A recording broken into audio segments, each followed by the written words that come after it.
लगे छी। हम चमचम मैथिली गीत में अहाँ सबके स्वागत करे छी।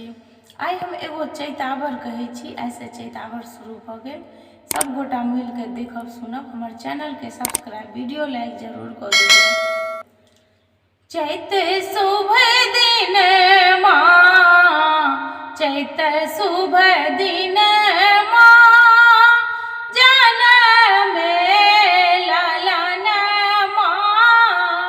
चैत शुभ दिन माँ, किनका के राम, किनका के लक्ष्मण, किनका के भरत शत्रुघ्न माँ हो राम।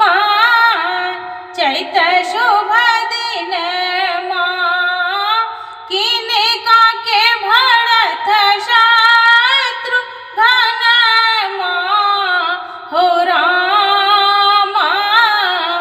चैत शुभ दिन माँ, चैत शुभ दिन माँ, जनमे ललन माँ। चैत शुभ दिन माँ, कौशल्या के राम, सुमित्र के लक्ष्मण, कौशल्या के राम, सुमित्र के लक्ष्मण, के कई के भरत शत्रुघ्न माँ हो राम।